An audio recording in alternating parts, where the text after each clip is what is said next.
You guys want to see a magic trick? Watch as I make a YouTube channel disappear. He's suave. Are you heterosexual? Whenever there were 3 content creators who decided to each make separate hit pieces on Ginny D. He's charming. To me, these guys are more like a malignant tumor.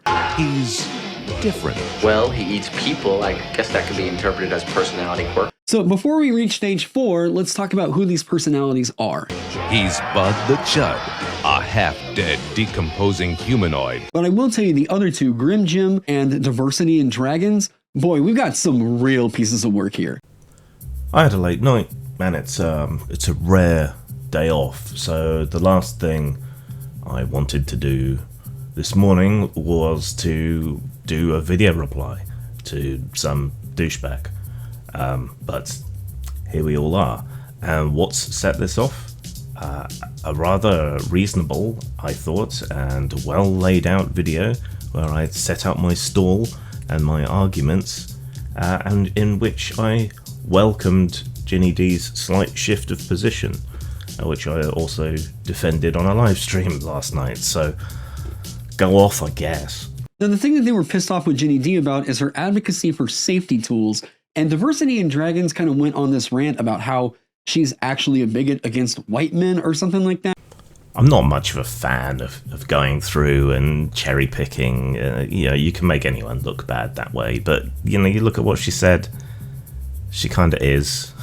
And if it was someone else saying those kind of things about a different demographic, you certainly wouldn't be so forgiving, at least judging by the content of this video.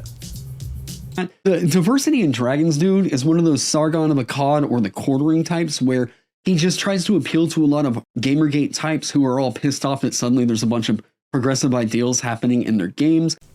Tell me you don't know anything about Gamergate without telling me you don't know anything about Gamergate, I suppose. Let's hit the cliff notes, because I've got a playlist if you want to go into that in depth. But Gamergate was broadly a left libertarian movement against censorship and against corruption. Those are the kind of things you should be for, shouldn't you? But then you advocate for censorship later on, don't you? But one of the other content creators I also want to talk about in this video is one that has had some fame in the TTRPG industry beyond YouTube. Ooh, that must be me. Well, let's see what he has for me, shall we? And place bets now as to what he's gonna bring up. Place your bets now! Come on, quick, bet! Betting ends!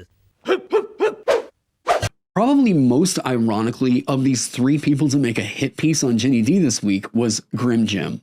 I can't speak to anyone else, but mine was not a hit piece, and if you don't want people to respond to Ginny D's content, maybe tell her to stop trolling.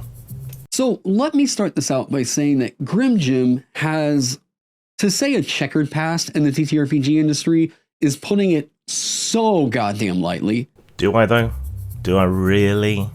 Do I really? The irony that Grim Jim is someone who dared to make an anti-safety tool video coming out against Ginny D when he himself is the author of the In Defense of Rape article.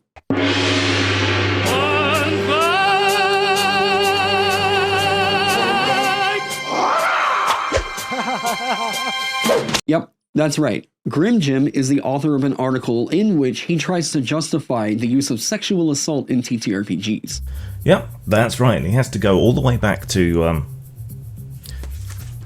2012 to find an article on my writing blog, not my TTRPG blog, written in response to the Lara Croft reboot fuss of the time, to find something to slag me off with, and didn't bother to read the article or the preamble that's up there now to intercept people going there.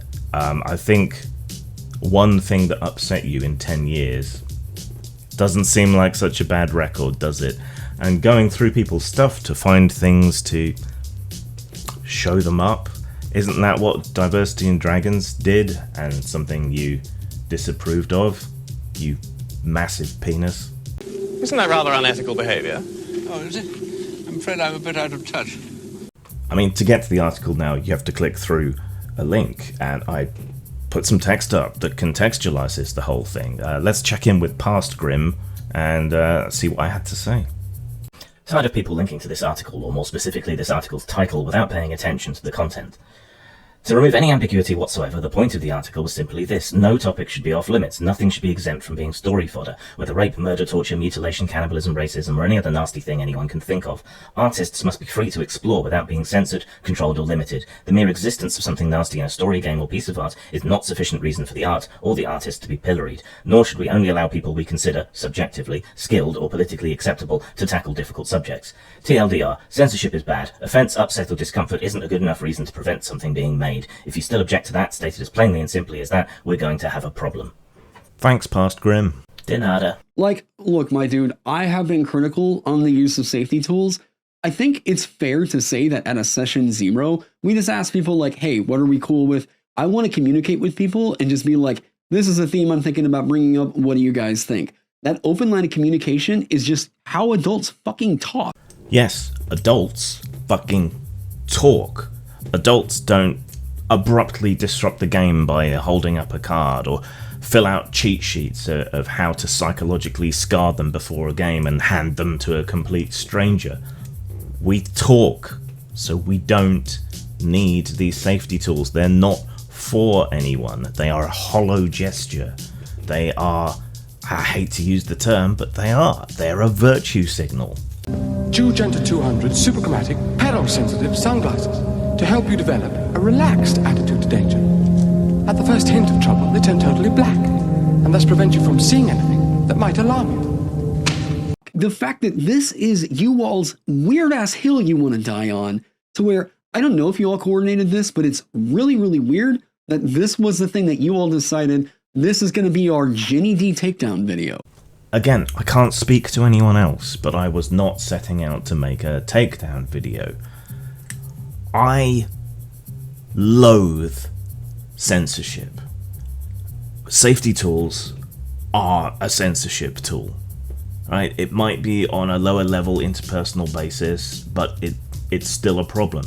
They are being mandated and enforced at conventions and clubs and store games, right? They create, ironically enough, an unsafe environment for anyone who wants to explore anything edgy or interesting or mature. And we've got examples of people being banned from conventions over other people's misinterpretations of what happened in their game, and they didn't even use the fucking safety tools. Then there's Far Verona, where safety tools were there and present and able to be used. Nobody used them, but still cancelled the guy, Adam Coble, after the game, right? So they don't seem to serve any function. They don't work. There is nothing unsafe about sitting around a table playing a game with a few people. They're just utterly pointless and useless, and every effect that they have, that they actually have in reality when they interface with the real world, seems to be negative. And again, I fucking loathe censorship. So as you may recall, earlier on in this video, I said that I was going to make a YouTube channel disappear. So just after I get through explaining why I fucking hate censorship, and honestly, I'm not sure why you included me in this video, because my approach was certainly different to the other people here. Maybe you just know that I attract a certain amount of controversy and clicks, the same way Ginny D calculated her own video because of that. But calling to essentially mass report channels or try to take them down because they disagree with you, bruh. That is a cunt move. None of the rest of this makes you my enemy, but trying to censor people who disagree with you, that does.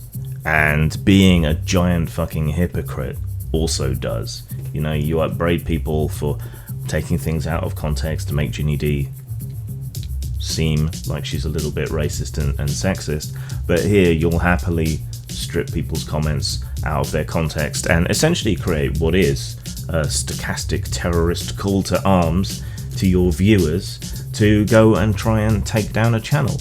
Yeah, that is a fucking horrible, stupid, hypocritical, nasty thing to do. And normally I have an open door policy. If anyone wants to come and discuss these things with me, they're normally welcome to. But oddly, no one really takes that up. Perhaps because they know their positions are so utterly weak. But I'm not sure I want to extend that normally friendly, open invitation to you if that's the kind of person you are. Because that does make you my enemy. Being a fellow progressive doesn't. Being a simp doesn't. But this, trying to censor people and trying to get them brigaded to trip some AI protocol to take down their channel, that's over the line. But still, probably, if you or any of your little wizards want to come and have a discussion about this and actually address my points, I'll be happy to address the In Defense of Rape article again. Then you're welcome. Hit me up. But try, in the meantime, to stop being such a giant bellend. Sure, you could play one of those hoity-toity horror games where the most horrifying thing that happens is someone wearing a corset who really shouldn't. Or you could grind a zombie's face into a belt sander. The gallows is cold and the gibbet is lonely. We'll make things hard for you here. The gallows is cold and the gibbet is lonely. We'll make things hard.